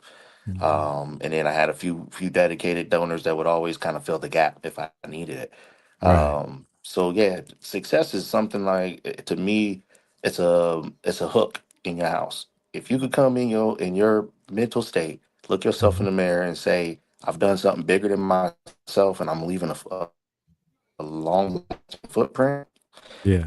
then you should feel successful. You know, because $1 to one man is not enough. Right. To another man, it could solve the issue completely, right? So you Exactly. can't look at it as Exactly. a Exactly. monetary. Yeah, Okay. yeah. So Thank Cool. you, I hope man. that Thank I you, hope that man. answers it. Yeah, We yeah, do. yeah. No, it's good. Like I said, there's you pointed to there's really no right answer because each one of us has whatever that is for us, and it's also an Yeah, experience. Like you can yeah. experience being successful right now. You know, if Mm-hmm. you're able to just look back and be like, you know, oh man, I've done this and done this, and I'm currently doing this, and like that's success right now in the moment. Sometimes we think Yeah. it's outside of us, and I gotta go Right. chase it, and then you gotta figure what's driving you, what's to all that stuff that we Right. get caught up in as when people. you That, live in history, you can't understand the impact because you're in the Right. moment.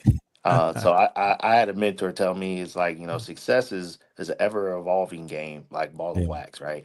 When you don't got a vehicle or transportation, you want to be the guy with the skateboard. The guy with the skateboard wants the guy with the bike. The guy with the bike wants the Exactly hoopty right. car. The hoopty car wants to, you know what I mean? So it's like you're always Exactly. evolving. So Yeah. you know that's the biggest thing to think about with success. So that's why as you start to fill the gap of what it is you're searching for, you Yeah. start to redefine yourself in that level of success, And I right? love yeah. And when that happens, that's when I think you start to evolve bigger as a person because it's like everybody needs money. So everybody starts off looking for money. But once you Yeah. start making that tag and you start getting comfortable, you go like, it's nice, but like I'm at a point where I'm not searching a check anymore. Right. Right. I yeah, won't turn it down, exactly. but I'm not like searching for it. Right. Right. Exactly. So It's then you that start to, fulfillment we're looking for. yeah, That fulfillment. right, right. So your success starts to become a little bit different, right? Yeah. What you feel would Gotcha. be a version of success. So I think Yeah. that would All be right. that. I wanted to make sure I threw that out there for people who are Yeah, listening. for sure. For sure. Okay. Thank you so All right. much, man. We appreciate you for Yeah. hanging out Thank y'all. tonight with us too, How can we man. Thank how y'all. can we find you before we leave? How can we find you, man? How can people find you? Um, Interested in programs, donate money to your cause, sponsorship. yeah, How can they yeah. find you guys? No, most definitely. I appreciate it. The best way to find me is just look up a company called The Lower Bill, right? Co.com. So the Very lower good. bill company.com. If you just Google search that, you'll find us. And from there, all of our information, all of our different companies are there. You can reach out, contact us Okay. directly. All We right. do tons of, revenue agreements. We do tons of partnership opportunity on projects from solar to chargers to arena space. Yes, sir. You name it. The name of the game is building a community, right? A Yeah, tribe for that's Ron's new ABA self-contained. team expansion. Yeah, For yeah. Ron's So you ABA gotta team get expansion. gotta get with us, man. You know what I mean? But like seriously, because Yeah. we can't do it by ourselves, Yeah. right? Yeah. So So it's all about helping the each other. vision for the ABA, I'll tell you real quick. The vision for the ABA team is because my thing is going back and reconciling relationships with children and their parents, right? And Hmm. so with the layers that we've peeled off, we know that we lose a lot of our children in that transition between 12, 13, elementary, middle school. Mhm. Yeah. Right? And by the time I'm in middle school, I'm really not talking to my mom and dad no more because I'm kind of disappointed in them or whatever happened. So now I'm turning to Hmm. my peers for what? Acceptance and love. And we know that's all trial and error. Right. Yep. Yep. And so with the curriculum that we have, we want to be able to have the basketball players that play for us have a job by going Hmm. into the schools, and we'll get the contracts into the elementary, middle schools, high schools to teach our curriculum to the players. Then the players can go into the schools and work those programs. And so now you're not just playing ball for us, Mhm. but you can actually come with us and have a job, right? And then Right. now we're teaching this curriculum to the community the child's gonna go home to the parents, and the parents will be like, "What did you do to my child? Why did they come home to?" Yeah, because we got something for you too, mom and dad. So now we're healing. Come to PSA meetings. Yeah, come to PSA meetings. We're healing that relation, that sense of belonging for that child back to that parent. So by the time he's in that adolescent age, hey, you know what? The Bible says, honor your father and mother. I'm not gonna love my mom and dad every day, but it's how I think about them. And if I don't think you care about me, then I'm gonna go do something crazy. And if you ain't paying attention to me, I'll go do something crazy. So make sure you pay attention to me. Like we know that happens. And so how can we correct that? I can't go to all the schools myself. Right. So if I can have these basketball platforms, we can chase a championship in the ABA, but also there's some community work that we can get these guys, because now we're helping the adult basketball players with the identity crisis of chasing that hoop dream. You know, what's next? You could be a coach or this or that. So that's why I purchased the 3 teams that I have, because now I'm in Riverside County, I'm in Ventura County, and San Bernardino County. And if we can get those contracts in those schools, we've taken over lunch programs. So now we're doing it right now. So we know it works. And then come Ohio's next. Yeah, we definitely got to get together. You know, a portion of what we do is grants and stuff. So I help individuals like yourself. You know, we have a section of our company that just focuses on education grants, and then we have another department of them that focus on just strictly like standardized grants, right? And scholarships to economic assistance programs. We have access to over like $21 billion worth of financial and federal assistance programs that we use and we pass over to our other kids. You know, because we get kids who are in here who come from, you know, a tough life, you know, and the situation of just feeling like somebody cares, you know, like, man, you know, coach had me go up to the office, you know, I'm up in the office talking to one of the owners, and he's like, hey man, I want you to talk with this person. We're gonna help you, you know, help your mom make sure that she can make rent this month or pay that electric bill or gas.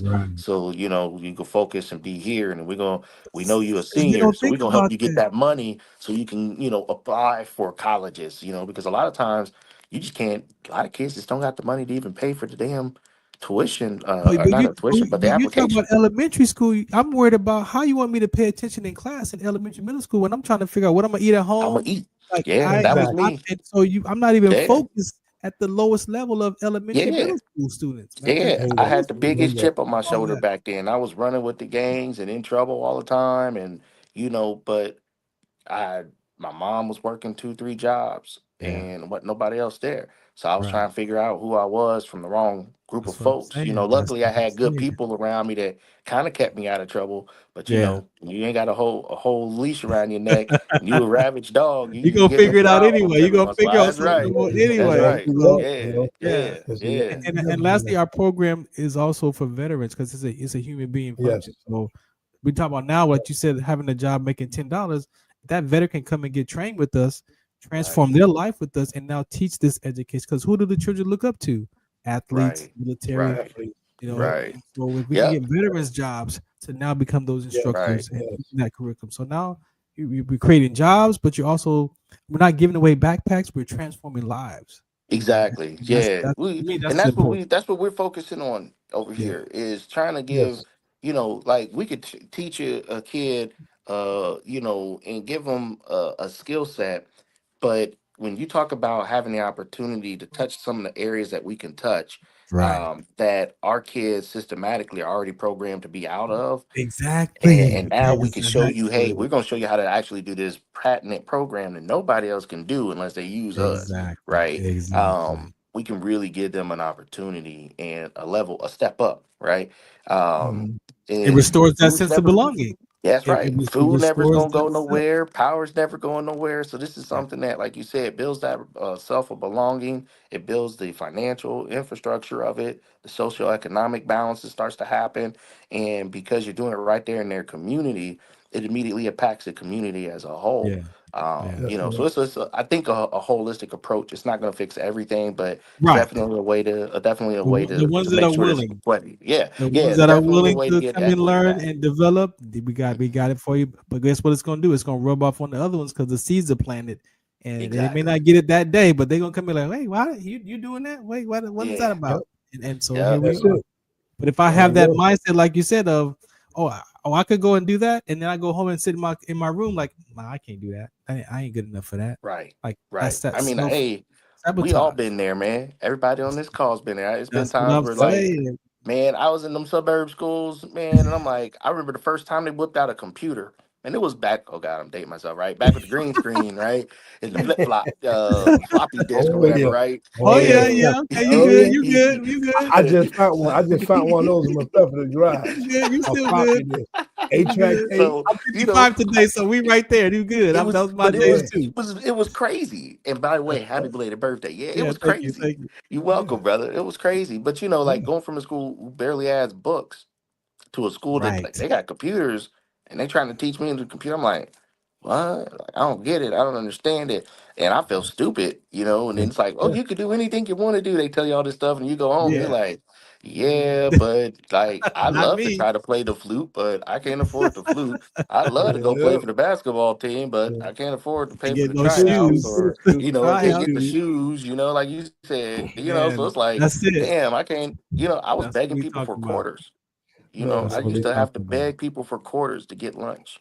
That's You what we know, talking about. Yeah. so it's Lord crazy. Jason. You know, Man, That's where we want to make that impact at right there. yes. Right there, yeah, So, man. yeah. And man, thank you thank for you, hanging man. out tonight, man. We really appreciate it. Pleasure talking to you, Sir. sharing with these It's a veterans of this blessing. network, Thank you, man. guys. And on Sunday nights, you got Oh yeah, bags. you gotta Bags come. for You gotta Sunday. come to the sports show on Sunday because you got Yeah. some Yeah. athlete career Yeah. back Yeah. there. That's a whole nother conversation we can talk about. Oh So yeah, in it Ohio, ties in man. yeah, together back to what we yeah. talked about today. So yeah, I got a whole Ohio, sports Most question deaf, for you, Ohio. man. Yeah, most because deaf, man. we got a platform every Sunday night at 8 o'clock. We got Bags to Chase. It's the boxing show with Yeah, me and your boy, and we doing a live once again. yeah. Okay. 12-12-1 West Olympic East Edge Plaza, where we doing a Hammers live and show for a new nails. Mm. all male salon, Hammer the Nails. I had The my man beard go out done. and You get pampered. Oh talking yeah, about get the beard Yeah, done. look, me and you Yeah, both. I can get it's all for this men. cleaned up, man. Yeah, it's for men. It's for men, dude. It's just for men.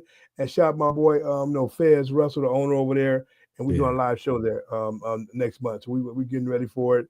He's very excited about it. Farron, I talked to him yesterday. that's I'm about to take cool. a look at the place for the construction. It's gonna be massively. It's right in Yeah, the middle of Plaza, but he got apartments above it. So he gonna make killing. Oh my wow. God, he gonna make Gelson's next door to it, right next door to it, Gelson's. Yeah, So he gonna make money, out here. So he's we're gonna have excited some fun about us over there. doing a lot. Yeah, And Thank we'll you, be thank live. that's not dope. Yeah. All So right, what we doing? gentlemen. I appreciate y'all for hanging out tonight with us. Thank And you for those having that me. are watching, again, you can make sure you follow us. Follow me at Farron Dozier on Facebook, Twitter, Instagram. If you want to be a guest, you got some questions, we'll post the episode here tonight anyway, so you'll be able to rewatch it on all the streaming Yes, sir. platforms. You got me. Email me at BigDreAdams66 Gmail if you want to be a guest, and talk about the issues at hand and any charitable donations you want to get to us. You can hit my boy Farron at Farron Dozier. He can have a place pick up to grab his stuff. Anything you want to do with my boy, my Lord Williams. my boy Williams. When you out dating Ohio, drop by, see my boy. Hey, Him flat over there. Oh I'm yeah, keeping. oh I have to yeah. be. I'm gonna keep my. I have to put my rank in front of mine, man. I still got my identity in my rank, man. So my rank come first, man. I don't know. Period. I like the Lord thing, but everybody can't earn the Lord or the SFC. So I mean, you can Nope, go hand in nope, hand with me. nope, Hand in hand with nope. me. That's right. That's And we right. can't do it, man. So but thank you, man. I appreciate Yeah, you, appreciate Jay, I you, for man. appreciate you coming on, both. man. Definitely, Thank man. you. We'll Thanks holler for later in the hanging in week. there with All your right. signal Oh, too. Man. and Thanks by for the way, hanging. gentlemen, I found out today I am being honored on the 29th of this month from the city council. They give me an award recognizing the city council. I'm getting 2 awards. Okay, Oh okay, man, congrats, okay. brother. Thank you, man, for my service and helping out in homeless, domestic violence, and of course, to my Black Chambers conference. All I'm gonna Nice, do all right. so I just found out Yeah, they called me this morning be saying you've ready. been out. I'm gonna be shooting booted nice. with Can't 29th. Yeah. be ready. It'll be live. You get a chance to see how I really look. I get all teared up. I Hey. can't wait. Yeah, I right, can't right. wait, man. Yeah, God is good. But thank you, gentlemen. Thank you Thank you, again. Thank thank you you. both. I Jay, appreciate you both for hanging out. God Appreciate bless. you. Peace Appreciate you. out, God bless. gentlemen. Peace out. God bless. All God right. bless. All right, this is again the Farron Dozier Show, Trench Talk Edition, right here on MBR Radio. I don't know. I got class tonight. I do landmark education seminar, so I can't even go out tonight because I got my personal development is number one. So I'm gonna be in class tonight doing one of my seminars that I'm in. Always important to make sure you got mental health, you got your spiritual piece, you got there's personal development courses out there.